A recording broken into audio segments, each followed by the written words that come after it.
Hi everyone, I am Anjana Gadagali. My topic is Doctrine of Privity of Contract.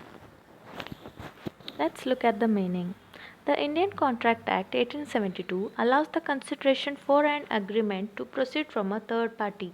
However, a stranger, that is third party to consideration, is different from a stranger to a contract. The law does not allow a stranger to file a suit on the contract. This right is available only to a person who is a party to a contract, and this is called doctrine of privity of contract.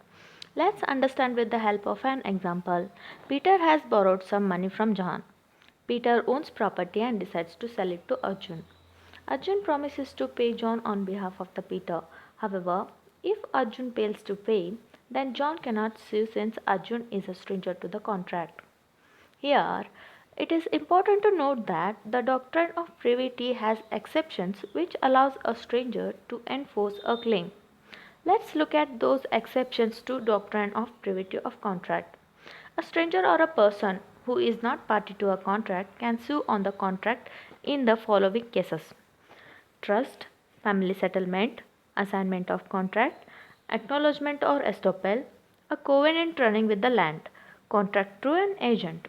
Let's look at each of them in details. First one, trust. If the contract is made between the trustee of the trust and another party, then beneficiary of the trust can sue by enforcing his right under the trust, even if he is a stranger to a contract. Let it explain with an example. Arjun's father had illegitimate son Ravi.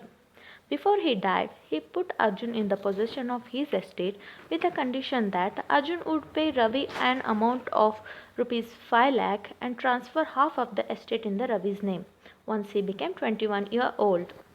After attaining that age, when Ravi didn't receive the money and asked Arjun about it, Arjun denied giving him his share.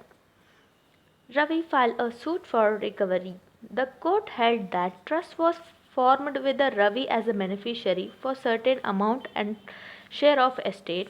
Hence, Ravi had the right to sue upon the contract between Arjun and his father, even though he was not a party to it.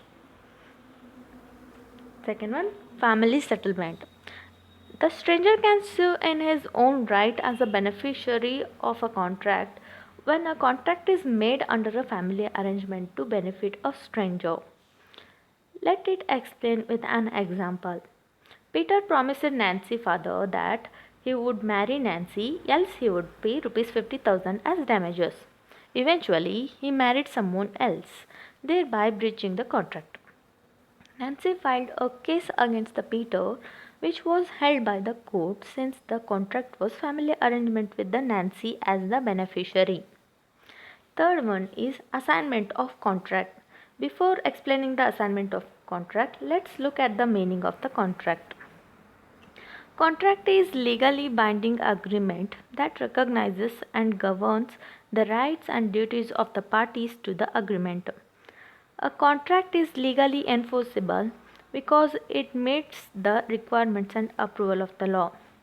Now, look at the third point, assignment of the contract. A person can sue upon the contract when contract is made for the benefit of the person, even though he is a not party to a agreement. Here, it is important to note that nominee of the life insurance policy do not have this right. Next one, acknowledgement or estoppel. If contract requires that a party pays a certain amount to a third party and he or she acknowledges it, then it becomes a binding obligation for the party to pay the third party. The acknowledgement can also be implied. Here is an example. Peter gives rupees 1000 to John to pay Arjun. John acknowledges that receipt of funds to be paid to Arjun. However, he fails to pay him. Arjun can sue John for recovery of the amount. Fifth one, a covenant running with the land. A person can sue upon a contract between the previous landowner and the settler even if he was not a party to the contract. When a person purchases a piece of land with a notice that the owner of the land will be bound by all duties and liabilities affecting the land. Let's look at the example. Peter owned a piece of land which he had sold to a John under a covenant that a certain part of the land will be maintained as the public part.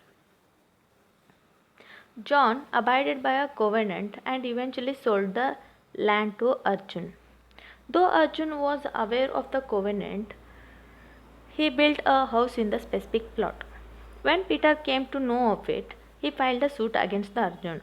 Although Arjun denied liability since he was not a party to a contract, the court held him responsible for violating the covenant.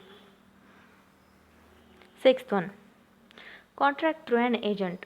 If a person enters into a contract through an agent, where the agent acts within the scope of his authority and in the name of the person, that is principal. Thank you.